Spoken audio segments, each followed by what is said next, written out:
also see some of our Australian troops. Many colonial forces joined. It truly was a world war. Forces came from all over what was then our empire to support the mother country in fighting the Hun. I shall now ask Sergeant Cartwright to show you some of the equipment that the soldier of 1917 was wearing. Section, order, up. You will also notice that instead of the helmet, which was almost like a fabric bag that they wore for gas protection, you will see that they are now wearing the small box respirator on the front of their chests. As weapons develop, so does the technology of having to cope with things to combat them. So as gas developed as a horrible weapon, you will notice that the protection also developed, and that is what you see wearing today. You will also see a couple of stretcher bearers. They are to some extent the unsung heroes of the battlefield because they went out unarmed, under fire, into no man's land in the most horrendous conditions, bringing wounded soldiers back in. And it could take up to 10 men to carry a stretcher across that muddy, broken ground. I shall now let the sergeant demonstrate to you the true aggression of a British sergeant, taking them through their bayonet instructions. Fight! I want you to show that boss! Take it here! Fight! High guard! Fight! Low guard! Fight! On guard! Point! High guard! Point! Going down and get to the long range!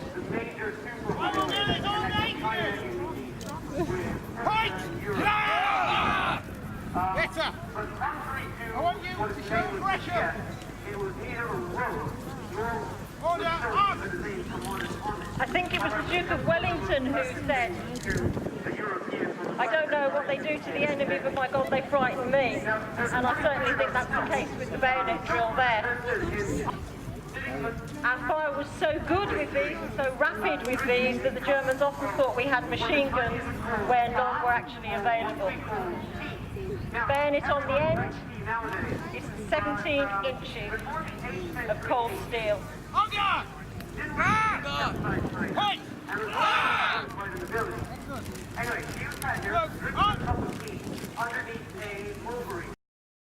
Been laid.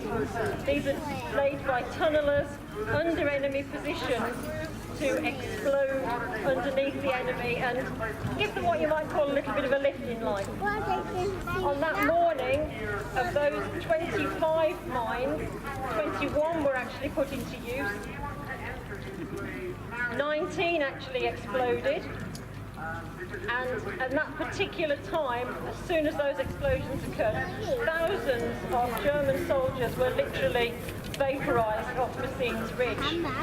General Blumer, who had been responsible for planning that battle, meticulous planning, he certainly said that it changed the geography of France that day, if not the history of the war.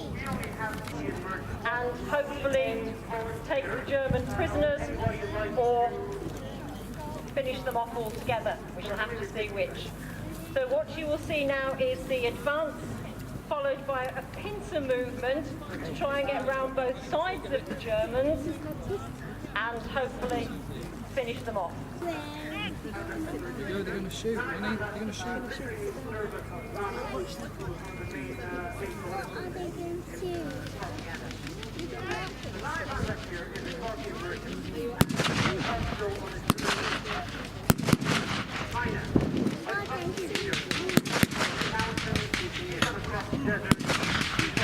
Germans have spotted us and are trying very hard to get our chaps with their machine guns.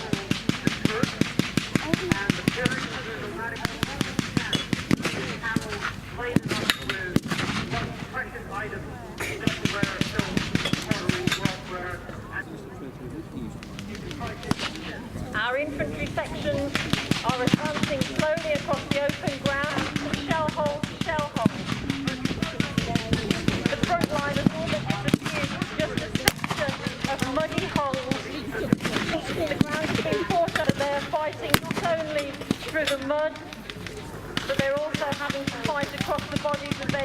comrades, many of whom will have been there for a number of weeks.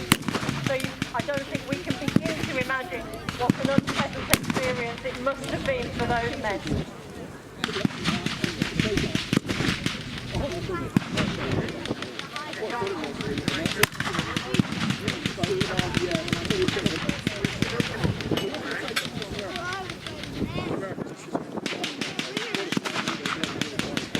Germans of their territory, as they always did.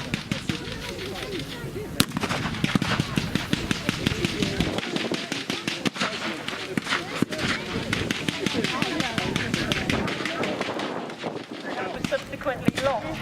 And if you've seen any of the commemorations of Passchendaele over the last couple of weeks, you will have seen the men in gate and Tyne are inscribed. The people around the wood dead.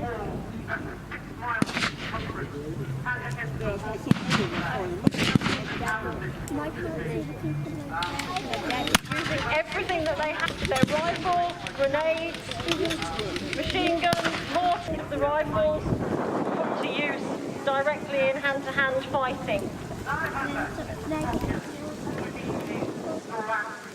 However technical warfare gets, first century, we still see that the actual fighting comes down to the infantry.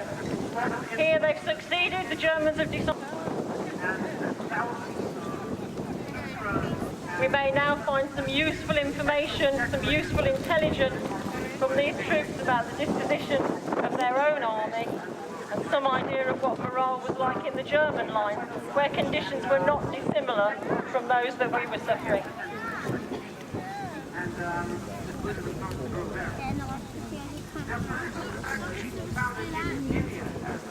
The medical service is completely overwhelmed by the number of casualties and the nature of the injuries. Many people who weren't killed were severely injured and carried those injuries with them for the rest of their lives. Ladies and gentlemen, what you have seen has taken place on a nice field in the quiet English countryside. We hope we've tried to give you a little idea of what it's like to be witnessing a small attack by a couple of sections of a very large army. Because whatever the battle is, whatever the strategy, whatever the plan is, ultimately, the bit that you are in, and their friends, I would ask you just to remember all those men, those very young men, and lots of them were indeed very young, who lost their lives during the course of Passchendaele from July to November in 1917. And having done that, I would ask you then to show your appreciation for the Birmingham Pals and their supporters.